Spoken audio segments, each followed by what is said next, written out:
రాష్ట్రాన్ని కేసీఆర్, దేశాన్ని మోదీ అప్పుల పాలు చేశారు. భాజపాను నిలువరించడం కాంగ్రెస్కే సాధ్యం. రాహుల్ ప్రధాని కావాలంటే రాష్ట్రంలో అన్ని సీట్లు గెలవాలి. బీఆర్ఎస్కు ఓటేస్తే మూసీలో వేసినట్లే. 2వ తేదీన ఇంద్రవెల్లిలో ఎన్నికల ప్రచారం ప్రారంభం. పీఈసీ మీడియా సమావేశాల్లో సీఎం రేవంత్ రెడ్డి. ప్రధాని మోదీతో కేసీఆర్ చీకట్లో చేస్తున్న చర్చలను ప్రజలు గమనిస్తున్నారు. ఇటీవలి కాలంలో కేటీఆర్, హరీష్ రావులు భాజపాను పల్లెత్తు మాట అనట్లేదు. కాంగ్రెస్ ఉండకూడదన్నట్లుగా మాట్లాడుతున్నారు. కాంగ్రెస్ను నిలువరించి మోదీని 3వ ప్రధాని చేయడమే వారు చేసుకున్న చీకటి ఒప్పందమా? కోదండరాం గొప్పతనాన్ని ఒకరు చెప్పాలా? బీఆర్ఎస్ నేతల తొత్తులను ఎమ్మెల్సీలుగా నియమించేందుకు గవర్నర్ నిరాకరించారు. ఆ స్థానంలో కోదండరాంకు అవకాశం ఇచ్చారు. అందుకే ఆ పార్టీ విమర్శిస్తోంది. అసెంబ్లీ ఎన్నికల్లో పరాజయంతో ఉనికి కోసమై మాపై ఆరోపణలు చేస్తోంది రేవంత్ రెడ్డి. సో ఇదంతా కూడా రాబోయే రోజుల్లో జరగబోయే ఎంపీ ఎలక్షన్ల కోసమే ఈ చర్చ అంతా. వాళ్ళ అంటే నాట్ ఓన్లీ కాంగ్రెస్, అన్ని పార్టీల యొక్క ఆలోచన విధానం ఇప్పుడు ఎలక్షన్స్ కోణంలోనే ఉన్నది.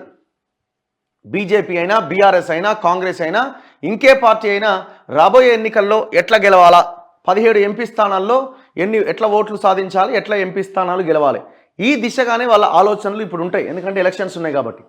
బీఆర్ఎస్కు ఓటేస్తే మూసీలో వేసినట్లే అని, కేంద్రంలో బీజేపీని నిలువరించడం కాంగ్రెస్కే సాధ్యమని ముఖ్యమంత్రి, పీసీసీ అధ్యక్షుడు రేవంత్ రెడ్డి అన్నారు. కేసీఆర్ రాష్ట్రాన్ని, ప్రధానమంత్రి మోదీ దేశాన్ని అప్పులపాలు చేశారని ఆరోపించారు. లోక్సభ ఎన్నికలు 60 రోజుల్లో మొదలయ్యే అవకాశాలు ఉన్నాయని, ఎంపీ టికెట్లు ఆశించే కాంగ్రెస్ నేతలు ఫిబ్రవరి 3వ తేదీలోగా పీసీసీకి దరఖాస్తు చేసుకోవాలి అని సూచించారు. అభ్యర్థుల ఎంపికను పూర్తిగా అధిష్టానం చూసుకుంటుందన్నారు. ఈ ప్రక్రియ కోసం అధిష్టానం హరీష్ చౌదరి చైర్మన్గా పరిశీలకుల కమిటీని నియమించిందని తెలిపారు. ఈ కమిటీ ఒక్కో నియోజకవర్గానికి 3 అభ్యర్థుల పేర్లతో జాబితా తయారు చేసి ఏఐసీసీకి పంపుతుందని స్పష్టం చేశారు. ఇప్పుడు ఈ అప్లై చేసుకోండి అంటారు. అప్లై చేసుకున్న తర్వాత కొత్తగా ఒక బాగా పైసలను ఒక లీటర్ పారాషూట్ వేసుకొని పార్టీలోకి దిగంగానే ఆయనకు టికెట్ వెళ్ళిపోతుంది. మరి అప్లికేషన్లు ఎటుపోతాయో, ఈ కథ ఎటుపోద్దో అర్థం కాదు. విచిత్రంగా ఉండదు. లాస్ట్ ఎలక్షన్స్లో, ఎమ్మెల్యే ఎలక్షన్స్లో అదే జరిగింది కదా. అప్లై చేసుకొని వాళ్ళకి టికెట్ రానోళ్ళు లేరా? మరి అదెట్లా? సరే, ఏదో ఇక వాళ్ళు చేస్తారు.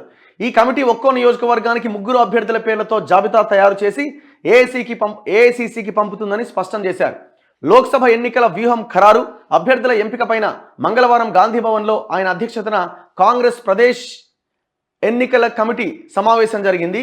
సో ఈ సమావేశానికి సంబంధించిన వివరాలు, విలేకరులు అడిగిన ప్రశ్నలకి రేవంత్ రెడ్డి సమాధానం చెప్పారు. అయితే అభ్యర్థుల ఎంపిక బాధ్యతను ఏఐసీసీ అధ్యక్షుడు ఖర్గేకు అప్పగిస్తూ పీఈసీ తీర్మానం చేసిందట. టికెట్లు ఆశించే అభ్యర్థులు ఎస్సీ, ఎస్టీలు, దివ్యాంగులు అయితే 25,000 రూపాయలు, ఇతరులు అయితే బీసీలు కానీ, ఓసీలు కానీ మిగతా ఎవరైనా 50,000 చొప్పున దరఖాస్తు రుసుము చెల్లించాలి. ఎంపీ టికెట్ ఆశించే వాళ్ళు వాళ్ళ కోటాలో వాళ్ళు ఆ స్థాయిలో డబ్బులు చెల్లించి టికెట్ అడగాలి. ఫిబ్రవరి 2వ తేదీన ఇంద్రవెల్లిలో సభతో ఎన్నికల ప్రచారం ప్రారంభిస్తున్నాం. దీనికి జనం పెద్ద ఎత్తున హాజరై విజయవంతం చేయాలి. ఇప్పటికే లోక్సభ నియోజకవర్గాల వారీగా పార్టీ ఇన్ఛార్జీలను నియమించాం. విభజన చట్టంలోని హామీలను కేంద్రంలో కాంగ్రెస్ అధికారంలోకి వస్తే అమలు చేస్తుంది.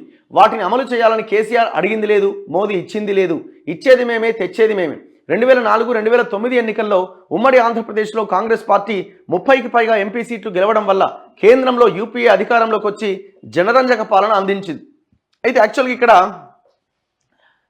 ఎవరు గెలుస్తారు, కేంద్రంలో ఎవరు అధికారంలోకి వస్తారు అని అంటే, సరే కాంగ్రెస్ అధికారంలోకి వచ్చే అవకాశాలు ఎంతవరకు ఉన్నాయన్నది క్వశ్చన్ మార్కే అయినప్పటికీ, తెలంగాణలో రాజకీయం మాత్రం కాంగ్రెస్ వర్సెస్ బీజేపీగా రేపటి ఎంపీ ఎలక్షన్స్లో ఉండే అవకాశాలు చాలా స్పష్టంగా కనిపిస్తున్నాయి. సో బీజేపీ అంతే దూకుడుగా వాళ్ళు అభ్యర్థుల విషయంలో కావచ్చు, వాళ్ళ అభ్యర్థులు కొంతమంది ఆల్రెడీ మాకే టికెట్ వస్తుంది అనుకున్న వాళ్ళు గ్రౌండ్లో ఆల్రెడీ ప్రిపరేషన్ కూడా స్టార్ట్ చేసింది. ఇప్పుడు ఇక్కడ భువనగిరి కావచ్చు, మహబూబ్ నగర్ కావచ్చు, లేకపోతే చేవెళ్ళ కొండా విశ్వేశ్వరరెడ్డి కావచ్చు, నిజామాబాద్లో అరవింద్ కావచ్చు, కరీంనగర్లో బండి సంజయ్ కావచ్చు, ఇంకా ఆదిలాబాద్ ఇట్లాంటి తేలలేదు ఇంకా అక్కడక్కడ. సో ఇట్లా కొన్ని నియోజకవర్గాలు, మల్కాజ్గిరి కావచ్చు, ఇట్లా మేజర్గా ఉన్న ఈ నియోజకవర్గాల్లో ఒక 7-8 నియోజకవర్గాల్లో బీజేపీ కొంత ప్రభావం ఖచ్చితంగా చూపించగలదు. ఒక 4 ఆల్రెడీ వాళ్ళ సిట్టింగ్లు ఉన్నాయి. మిగతా స్థానాల్లో కాంగ్రెస్కి కొంత బలం చాలా క్లియర్గా కనిపిస్తున్నది. ఎందుకంటే నల్గొండ, నాగర్ కర్నూలు ఇట్లాంటి ఏరియా స్థానాల్లో వాళ్ళకి తిరుగుండదు. సో ఈ సిచ్యువేషన్లో కాంగ్రెస్ వర్సెస్ బీజేపీగా ఈక్వేషన్ ఉండబోతున్నది. ఇక బీఆర్ఎస్ ఏడుందా అంటే ఒకవేళ మెదక్ ఎంపీ స్థానం నుంచి గనక హరీష్ రావు కేసీఆర్ ఇద్దరిలో ఎవరో ఒకరు కనుక పోటీ చేస్తే అక్కడ ఆ పార్టీకి మెదక్ ఎంపీ స్థానం గెలిచే అవకాశాలు ఉన్నాయి. మిగతా 16 ఎంపీ నియోజకవర్గాల్లో పార్టీ తుడిచిపెట్టుకోబోతున్నది. ఇది కనబడుతున్న వాస్తవం ఇది. అందుకే మేము పోటీ చేయమని నాయన అని మొత్తుకుంటున్నారట. లాస్ట్ ఎమ్మెల్యే ఎలక్షన్స్ టికెట్ల కేటాయింపప్పుడు ఎమ్మెల్యే టికెట్ రాకపోయినా సరే నీకు ఎంపీ ఇస్తాను కొంతమందిని బుజ్జగించి అట్లా పెట్టిరు. వాళ్ళు కూడా ఎంపీ వస్తుందిలే ఎంపీగా పోటీ చేద్దాం అనుకున్నారు. ఇప్పుడు వాళ్ళంతా మాకొద్దు ఈ టికెట్ అంటున్నారు.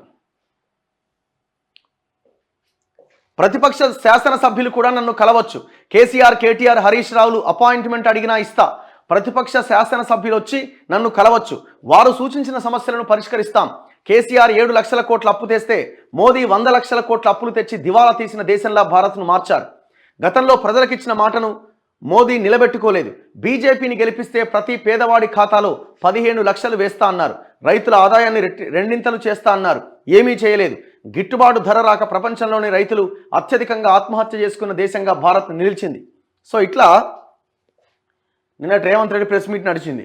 సోనియా గాంధీ తెలంగాణలో పోటీ చేస్తే ఏకగ్రీవంగా గెలిపించాలి.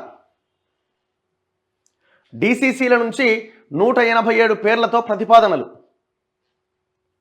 రాష్ట్రంలో 17 లోక్సభ స్థానాల టికెట్ల కోసం 187 మంది నేతల పేర్లతో జిల్లా కాంగ్రెస్ కమిటీలు పీసీసీకి ప్రతిపాదనలు పంపించినాయట. సో ఇది అప్లై చేసుకోవాలట. వీళ్ళు అప్లై చేసుకుంటే ఆ పార్టీ ఆలోచించి ఎవరికి ఇవ్వాలో టికెట్ డిసైడ్ చేస్తుందట. మళ్ళీ ఇక్కడ సర్వేలు గిరివేలు రకరకాలు చెప్తుంటారు కానీ ఏది లేదు. వాళ్ళకి నచ్చిన వాళ్ళకి టికెట్లు ఇచ్చుకుంటారు అంతే.